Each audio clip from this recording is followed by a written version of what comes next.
Welcome to Yeukai Business Show, UK's premier business show where we feature business thought leaders, high achievers, and industry experts. Today's episode is brought to you by World Outsourcing Solutions Limited, a company that specializes in helping executive business owners with virtual assistant services and business growth systems. Here's your host, Yeukai Kechidori. Hi there and welcome back to another special episode. Now, before I introduce my guest, I just want to remind you to subscribe if you haven't. And if you are not part of the mastermind group, head over to our LinkedIn page, connect with me and join the mastermind group. It's actually available for everyone here. Now, once again, thank you for joining me on this special episode. With me is Jack Paxton. Jack, thank you so much for joining us on the show. No, thank you so much for having me. Incredible. Now, if you've been wondering, how are you going to generate new customers in this pandemic time? Or you've been wondering what you need to do to generate more revenue? Well, you are in the right place because Jack is going to share with you how he's been doing it for his clients and for himself over the last 6 years. In fact, as of today, Jack is helping business owners, or in fact, he's spending over close to $1 million literally every single month helping business owners with their advertisement. Again, Jack, it's a pleasure having you on the show. No, thanks for having me. And yeah, I'd love to dive into some of the strategies we use and some of the things that we're seeing trending across multiple stores. My background is in e-commerce as well as SaaS, so software as a service. So we should be able to cover a good basis for people. Incredible. Now, I'm glad you just went straight for it. Tell us more about you, how you got into this area of client acquisition and helping people with their advertisement. Yeah, sure. So it all started out at a very young age with PPV advertising, so pay-per-view advertising and affiliate marketing. So that was really interesting when I was really young because I wasn't going to go sort out manufacturing. I wasn't going to go and figure out how to start, a supply chain or anything like that. So affiliate marketing was a super low barrier entry point. But you still needed the skills to create offers, do copywriting, design creative, and then run paid advertising to the right targets. So interest, websites, whatever the targeting options may be. So I kind of started there. And then that led me into starting to run ads on Facebook and Google. This was very early on in the Facebook days, probably close to 10 years ago or something. And so I got in very early on Facebook, which was great because I was able to learn the platform well before a lot of people started actually looking at it as a viable channel for customer acquisition. And then from there, I sort of started working at digital marketing agencies, worked my way up through some agencies in Australia, and then moved around a little bit to London, Hong Kong, and then the US eventually, which I am at now. Worked at a few agencies and started my own agency. And once I had sort of the agency running, I then started some software companies so that we could diversify a little bit and cover not just client work and agency work, but also start building our own products. Because I think it's really important to build your own products if you are an agency. So that you can look at the big picture, not just the day-to-day client work. Indeed. And, recently you've been spending a lot of money on Facebook ads or just ads in general. Tell us more about that. Yeah, so a lot of the spending is on e-commerce stores. So, there's a pretty solid formula with having a really good product, setting it up in Shopify, and then amplifying your sales with Facebook and Google. We really just focus on those two channels because Facebook and Google cover, Facebook, Instagram, Google Search, Google Merchant, which is like shopping, YouTube, Gmail. So you get a really good spread of access to a lot of the internet. And those two platforms we have found have the best targeting, the best tracking, best audience, and that sort of audience creation, that sort of thing. So I usually suggest people start with those two and then branch out after that. Like we have run ads on like Snapchat, TikTok, LinkedIn, all these other platforms, but we always come back to Facebook and Google being the foundation. And then you kind of build on top of that with those other platforms because those other platforms tend to be a little bit more top of the funnel and they tend to, they tend to bring a lot of awareness and traffic, but not necessarily drive the conversions as well as Facebook, Instagram, and Google does. Incredible. Yeah, absolutely incredible. And you've been helping customers for a number of years now, produce tremendous results. Share with us some of the results you've been able to generate for the customers. Yeah, so a good rule of thumb when you're running paid advertising is you want to operate really between a 2 and a 4 ROAS. Right. So a ROAS is return on ad spend. And the reason I say this, because some people are like, oh, I want to be at a 20 ROAS. Here's a great screenshot of me getting a 20x ROAS. If you're at a 20x ROAS, you're not being aggressive enough with your scaling, because there's a big difference between spending $100 a month at 20 ROAS in comparison to spending $100,000 a month at 2 ROAS. So, you've got to think about, how am I growing my company? Am I leveraging paid advertising and awareness to grow rather than just profit? So those are two different types of kind of growth that a company will look at. Am I trying to optimize and maximize profit, or am I trying to grow, scale, and increase my brand reach and market share? So I say 2 to 4 ROAS because under 2, you should really be optimizing. A lot of the time, your break even is going to be around 1.5 ROAS because you've got to factor in manufacturing, shipping, all those costs that come along with having a product. Of course, this is why we like software as well, because the cost of goods is very, very low. So that's one of the reasons why we did go into SaaS.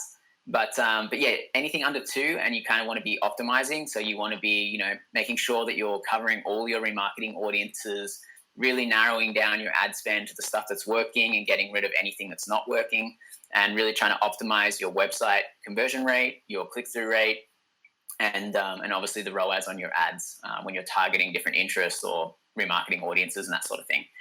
So under 2, you want to be optimizing. 2 to 4, you want to be gradually scaling. So usually we suggest like 10% every 2 or 3 days, and that's kind of like a gradual scale.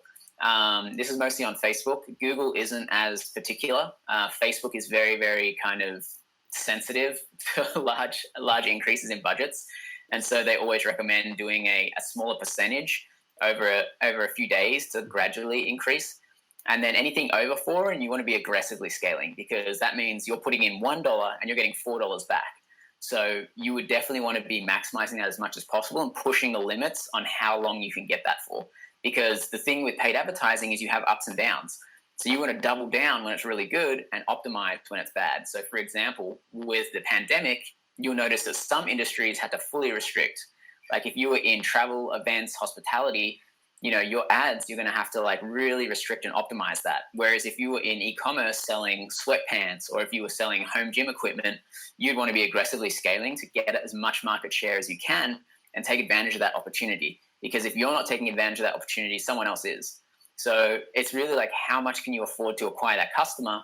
And then from that customer, what is the lifetime value of that person? So you might pay, a 2 ROAS on the first acquisition. So you might be at break even on the first acquisition, but you might be like, okay, well now I've got that person to buy from me and I'm selling home gym equipment. I might sell them some dumbbells, but now I've got their contact information. They're in my database. I've got their email.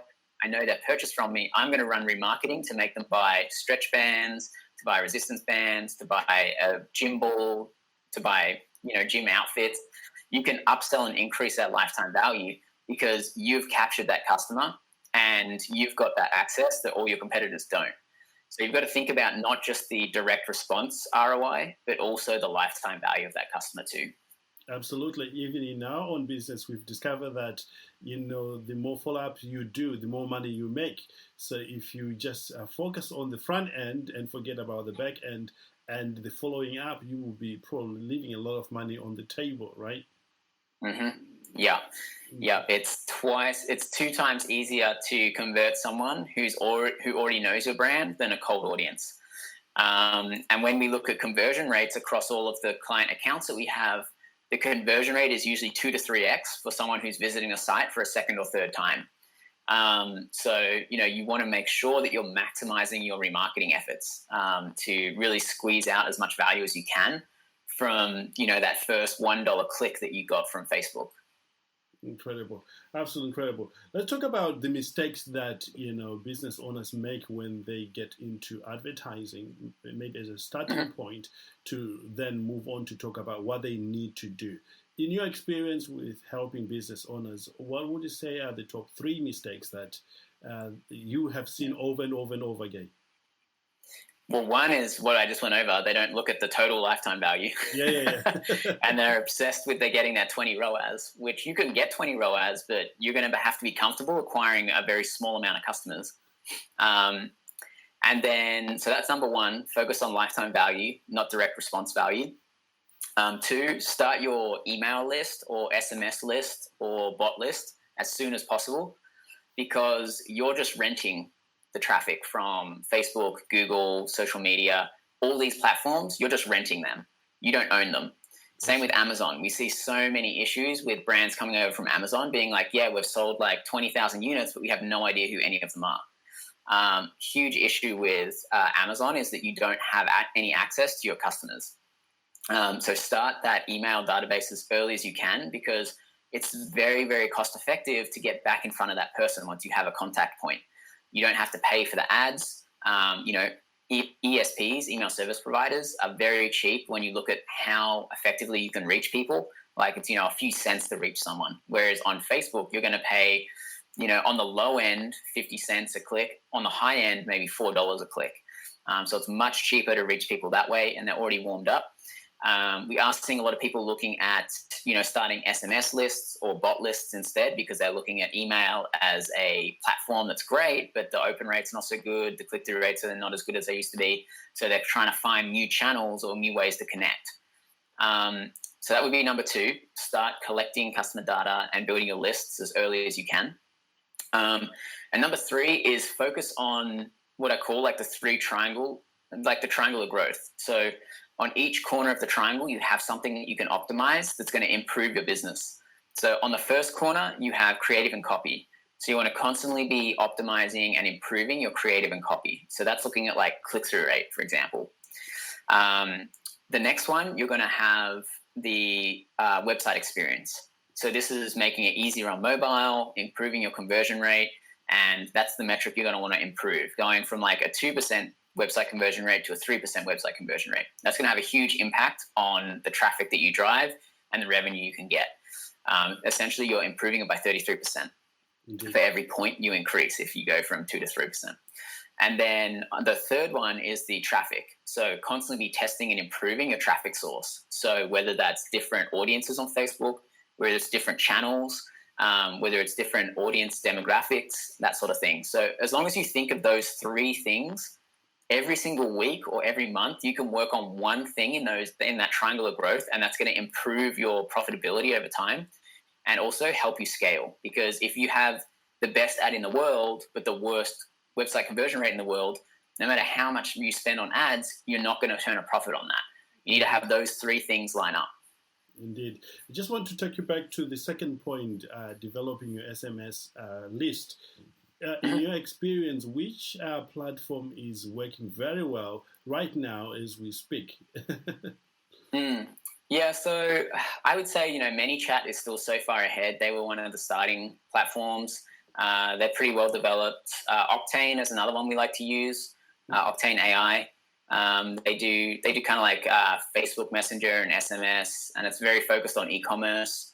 But yeah, ManyChat. And then we've tried out some other stuff like ActiveChat, which was another kind of chat service that connected with Shopify, which was good. And then you have ChatFuel. I've never used ChatFuel, but I hear some pretty good things about it. And the other thing is, like, you don't necessarily have to use one of those platforms. Facebook will also let you run messenger ads through that platform. It's just a little bit harder to manage, and doesn't have as many features because you don't have that connection with your Shopify store. But yeah, I would say those tools are probably some of the best ones right now. And then for SMS, a lot of the time brands use Twilio to send out the SMS just because it's really cost effective, a few cents a message. So yeah, there's a bunch of different ways. And if you're going to look into it, definitely do your research on 1, the capture of the phone number, and then 2, the delivery of the message, because I know the fines and the penalty for spamming on SMS are way higher than they are on email. So just make sure that you've got like opt-out messages on everything with SMS. Indeed, indeed. Well, it keeps your name in good shape as well, because you don't want to have a lot of spam in what you're doing. Exactly. It will cost you far more than what you intended to do. Now, let's talk about the necessary steps that business owners are to take right now when they're beginning to think of acquiring customers. In today's market, we know everything has changed now given to the pandemic. What have you observed to be different? If you could lay down the steps, it would be amazing. Yeah, so starting out, a lot of it is remarketing right now. So, you want to definitely set up your website and put pixels, so the tracking pixel for Facebook and Google, put those on there straight away, because that way it'll give you a way to get in touch with people a second time round, because very few people buy something or commit to something the very first time they see it. They need to see it, usually 4 to 6 times if you're lucky, to get them to make a commitment, whether that's a purchase, whether that's to attend a webinar, whether it's to do something. So definitely set up remarketing first. And then after that, once you've got their attention, you want to deliver as much value as possible. So that value doesn't have to be in terms of a discount. That value can be, information about the industry, comparisons about different products, product reviews or customer reviews or use case examples. Like, you just need to provide a lot of value and show why your product is solving the solution in the best way possible and all the benefits that come along with that. Talking about benefits instead of features is much more relatable, and people are going to respond to that a lot better. So once you have all of your remarketing set up and you're delivering value, that's going to set a really solid foundation for you. So now anything else you bring in is going to go through that remarketing funnel. So remarketing funnel being ads, remarketing on Facebook and Google. If you capture that email, you're going to have automated email drips set up. If you're using messenger marketing, you might have messenger marketing going out. But really, it's about getting to that 4 to 6 touch points as quick as possible and delivering value, so that when they get those touch points, they're excited to hear from you. They're not annoyed to hear from you. And then once you kind of have that, and you can kind of do that sales pitch and get them to make that commitment and purchase from you. And then the next step is to have very solid follow-up remarketing. So once they purchase, try and offer them other products they might be interested. Try and offer them different services that you might have. Try and get a higher lifetime value. And the easiest way to calculate your lifetime value is just to take your total revenue and divide it by the total number of customers. And that way you'll get an idea of how much monetary value each customer means to your business. Incredible. I would say that's like the steps that I would start with right now. Indeed, and it's very clear. Most of it is, if you've been around for a while, you can identify these. They seem so simple, but that's very strategic. If you follow those steps very clearly, you are positioning yourself as an authority, and people begin to come to you and refer your services because they see the value of that. Now, for those who don't follow this system, they end up having to struggle a lot more. Tell us some of the struggles you've seen business owners go through. Yeah, so business owners that so the biggest one is like when business owners refuse to acknowledge that remarketing is valuable to their business. They're like, no, those customers were going to convert anyway. Mm-hmm. That's like the biggest issue that I see most of the time, when people are like, no, that person was going to convert anyway. The chances are, if you don't grab it, the chances are it might fly away. So yeah, remarketing is really important. And I don't think enough brands kind of prioritize that, because they have this mentality where it's like, oh, well, that person was coming to my website anyway. They were going to purchase anyway. Yeah. It's really very cost effective to just set up really even if you're paying an extra $1 to make that person convert, all you have to do is convert, that extra 1 or 2 people that weren't going to convert anyway with remarketing. So that's one of the big things. The other big thing is finding product market fit. A lot of brands try and kind of force a product onto an industry that doesn't want that product. So you've got to really make sure that you have a product that's solving a problem and people actually want.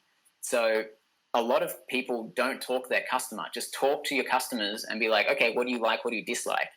And you'll get a lot of information from the people who actually purchase the product, because they care. They've already invested in your company. So they're going to give you that feedback. So try and talk to your customers and understand what they like and dislike about your product. Because if you keep trying to spend money on advertising with a product that doesn't have a desirable fit in your industry, you're not going to be able to make it work. So that's really important, because there's so many products on the market right now, and you need to be one of the best products in your category to be one of the successful ones, because there's companies failing all day, every day. Indeed. So really talk to your customers. I would say that's another big one that founders need to do more. The other thing is, if you've got a single product store, so I see this a lot now with Shopify there. A lot of people go single product stores.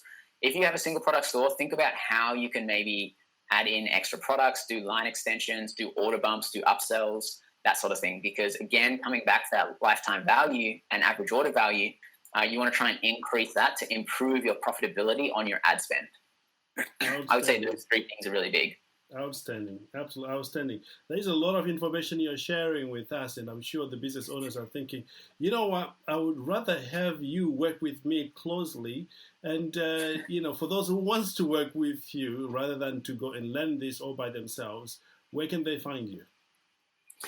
Just jackpaxton.com. That'll have like all the different projects I'm working on and all the different ways to connect with me. So it'd be on Facebook, Twitter, YouTube, all those sorts of things. Yes, incredible.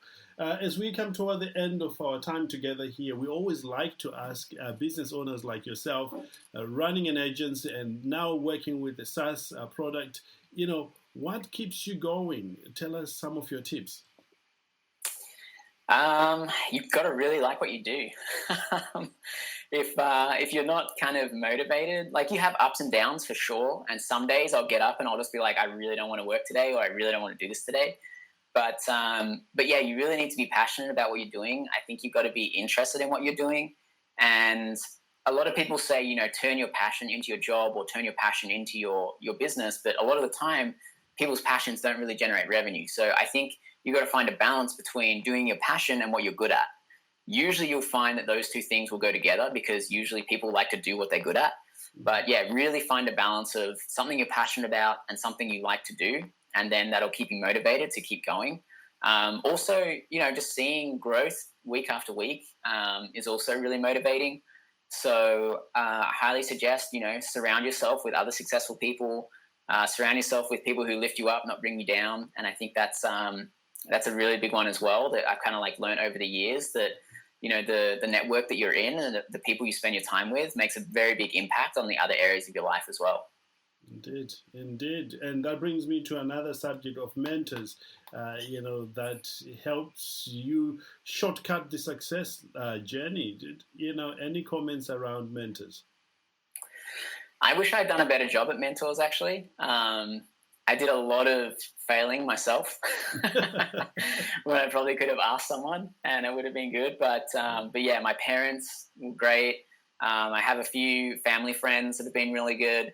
I wish I had actually reached out to more people and used them as mentors. But as I was coming up running ads and that sort of thing for big companies, a lot of the founders of those companies, or a lot of the people that work in those companies, also kind of acted as a bit of a mentor as well.